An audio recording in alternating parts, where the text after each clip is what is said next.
Hello and welcome. The United Nations has forecasted that India will surpass China's population by 2023, that's next year, and reach 1.5 billion by 2030 and 1.6 billion by 2050, or 1.66.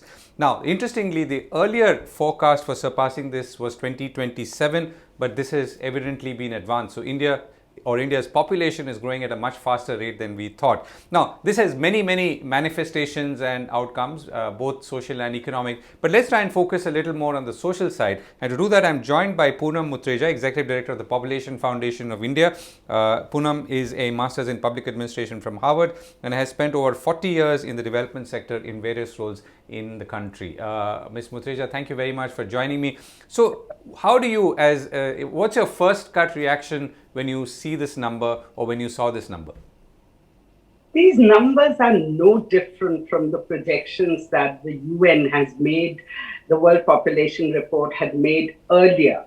And it's just that every time the population report comes out, there is this fear the especially political leader and some politicians express on a population explosion. One community is growing, which is another concern they have, but the data shows that the population is declining very rapidly across the world and in India too. In India, we do have two problems, which we need to address. First, we have a very large population of young people, 350 million. And many of them, I'd say about 200 million, are at a reproductive age. So we need to make some quick investments in that, and I'll come to it later. Second, there's a huge unmet need for family planning, and we only talk about the problem and we talk about strict laws, but we don't talk about what we need to do. And with very little investment, we can do a lot. Third concern is that India, even if these young people have one child, the population is going to grow.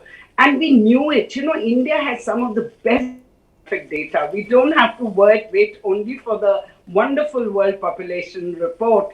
India does, as you know, NFHS, we do census, and we've had robust data for a long time. We knew which direction we are going.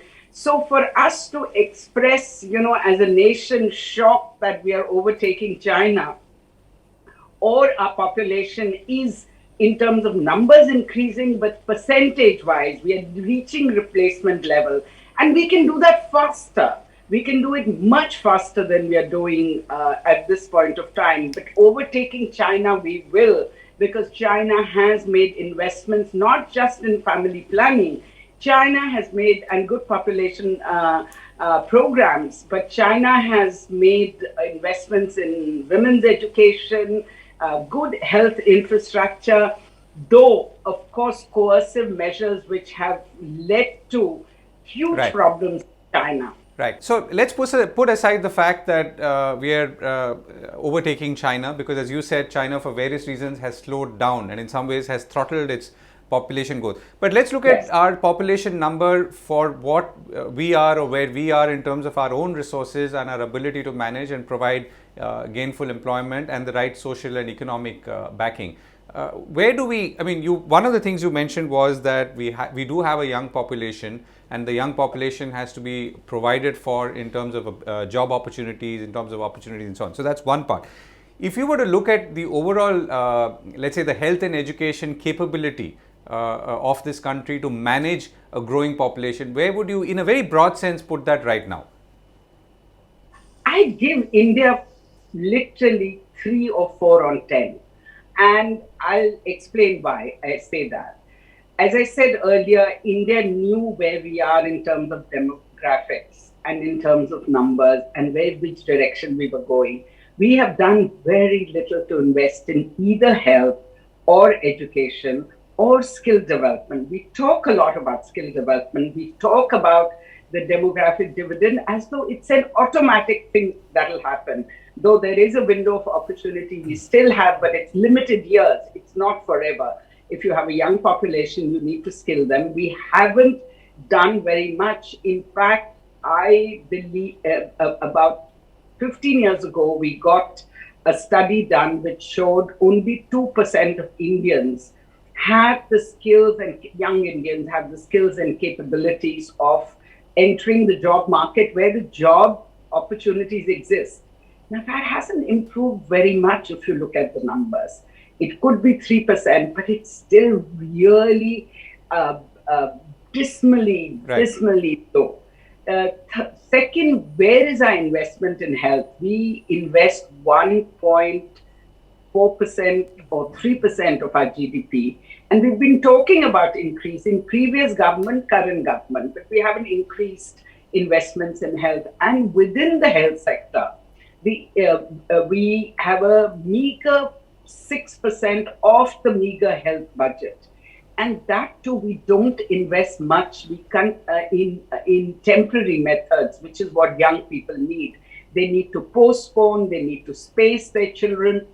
While we invest 85% of our expenditures in permanent methods, which is sterilization, and that too, 77% of Indian women who go through sterilization have never had an experience of temporary methods of family planning earlier. So what were they doing? They wanted fewer children. They were going for, amongst other things, abortion. Abortion rates are unacceptably high in India as a proxy for contraception. So we have done not very much there. Education we have. I think India has made some progress. We need to do a lot more, and I'm not going to talk about learning achievements, but just in terms of the fact that if a woman is educated up to class 12, she'll have fewer children, she'll have 2 or less, and she will have 3 or more if she has lower education. So we've made some progress there. Right. And you also spoke of, as others have been, about population growth slowing down. And this is happening globally and it's happening in India. So can you put that in context for us? And also as a reason as to why we shouldn't maybe, as you said in the beginning, we shouldn't worry too much. Yeah. So 24 states in India have reached replacement level, which is 2.1, but many of our states have reached 2. And that is, when I say replacement level, I'm referring to the fact that the 2 children who are born replace the 2 parents or the 2 people who are going to ultimately die. So there are 5 states in India, of which 2 have rapid growth, which is population growth, needs population stabilization for sure, but need investments in population stabilization, not coercion and incentives and disincentives, which is Bihar and UP. And I can tell you the last NFHS data shows that there also we are making progress. Fertility rates are coming down in both UP and Bihar. Right, but is that, I mean, for someone who's looking at it from outside, the fact that in these 24 states, your replacement level is now, you said 2:2, right? Is that a good thing or is it not a good thing? Okay, so in the short run, it is a good thing. But in the long run, I mean, long run means our population will stabilize by 2050. Totally in the country, it's that is the projections of Indian government as well as international data shows that. In that case, we will begin to have a adverse ratio between older generations and young people. We'll have fewer young people, we'll have more older people, and we will not have enough young people looking after older people. Plus, we don't have social security in India at all, whether it's health or any other form, especially for the aged. So that is going to be a problem. And also, in about 20 years, if we don't skill our young people, there's going to be a demographic disaster and create jobs. Right. So let me come back to the same point again. So why is it that population growth is slowing down, whether in India or outside? All right. So let me talk about India first. India, the population growth is slowing down because people want fewer children. And frankly, that's there. Women want fewer children. That's across the world. In India, the wanted fertility is 1.8%, 1.8 for the country. The average, we are taking the average. So people want fewer children, so they are going to the private sector, they are going to, they are, as I said, we are close to the data in 2015 showed 16 million abortions, but they would have increased, and we haven't done an assessment. I would imagine that we are close to 20 million. Per year? So, yes, yes, yes. In fact, I think it's a big shame. I feel very, very upset about it that women should have to use abortion as a proxy for contraception. But it shows you the desperation. Then, if you look at the data, NFHS data, the most recent data, unmet need in India for family planning, which is people who desire to have fewer children, and are not able to because they don't have access to family planning or they don't have agency.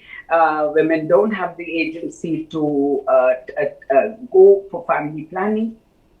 This is still 10% for India. And 10% for India, even though it's a very high percentage, but if you look at the number, it's close to 20 million. And so no child should be an unwanted child. And in fact, an unwanted child or unexpected child, planned child, is a child which has a 50% higher chance of being malnourished and high mortality rates. Third thing is that the women who wish to have fewer, or families that wish to have fewer children, they can't anymore afford to forget educate but feed children. Look at the inflation rates, food inflation rates in India. Finally, the other half, which is even people the most marginalized and poor in terms of education and incomes, they know how the better half lives thanks to the media. And they wish to have more education, better lives for fewer children. They recognize that the better off have one or two children and they invest in them. And so combination of all these factors is making people want to have fewer children. Right. And then other reason fertility has declined is because age at marriage is increasing, not sufficiently. 1 in 5 girls still get married early, below the legal age. But we have made some progress. Right, and you did mention this in the beginning as well. But as we look at this number of being the most populous nation in the world, despite the fact that we were in some ways aware that this day was coming, how should we be broadly preparing for it? And this is a much broader mindset question. I mean, to what extent is it an opportunity? To what extent is it a challenge? And if so, how do we manage our resources and our management bandwidth as a country going forward? So I would like to really see this as an opportunity for us to invest more in family planning, more methods. Every time you add a new method, the use of contraceptives increases from 6 to 12% and fertility declines. India has, in the whole region, I would say, India has the fewest number of contraceptive methods. We are yet to introduce implants, which is a very suitable method for people who are planning families or who want spacing their children, or who want to make decisions whether they're going to have a third, will their second survive, or will their first child survive.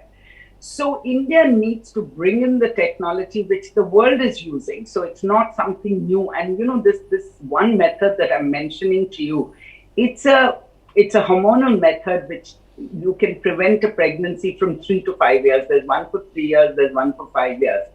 And it is something that women don't need permission, like for sterilization, from the family and consensus within the family. So if you look at Indonesia and Bangladesh, and I mean, I can name any number of countries in our neighborhood where they have the fertility decline has taken place on the basis of introducing new modern methods. India needs to do that. India needs to spend more money on temporary methods. India needs to get its men without coercion. We need to involve men, engage men. Men do not take responsibility for family planning or for having children. I always say, you know, for men, it's about sex, and for women, it's getting pregnant and having families. So we need more male methods, but the male methods that exist, which is condoms and sterilization, you know, 0.3% of Indian men do sterilization, while and when I'm looking at the method mix and use couple protection rates, while women, there are close to 50%, above 50% women do sterilization. Right. So, as I see it, the way you've put it, you are seeing this this landmark of population, that we are hitting more as an opportunity or a trigger to really step up the efforts on population management. Now, we've obviously tried this. Two more things. Yeah. Can I quickly? Yeah, of course. No, my question was, we've obviously done this before as well. So, are you advocating a more, let's say, stringent focus on this, non-coercive, of course, and the other points that you were going to make? Coercion will not work in India, and even if we succeed in coercing some people, we are going to have adverse sex ratios because of male preference and daughter aversion in India. China has male preference, they don't have daughter aversion, but we do. So it's going to be, as it is, our sex ratios are adverse, they will decline much further. The two other things that I want to add we need to do is, one, sex education. We need to make our young people not just aware of contraceptives, but about issues around planning for their lives, planning for their education, and how early marriage and how early childhood impacts. So it's not just about sex education, a comprehensive sex education we need to do and create awareness in schools, out of schools. We need young people to have more access to contraceptives. Even today, A&M or Asha, who belongs to the community by and large, and they have the same social norms, they don't give or encourage family planning or access to contraception for young people. Even newly married couples, I'm not talking about single people, I'm also talking about young newly married couples are always told that they don't need contraception, they need to prove their fertility. Third, what we talked about earlier, we need to invest in both education and skill development of young people. And if we can do it more seriously in a mission mode, and this government has shown what it is determined to do, it does do. There has to be determination. And finally, we have to stop diverting the issue by saying there's a population bomb and we need coercion. We can't just stop that. We need to do all these other things. Just coercion is going to get us nowhere. Right. And that's an important note to end on. Poonam Muttreja, thank you so much for joining me. Sure.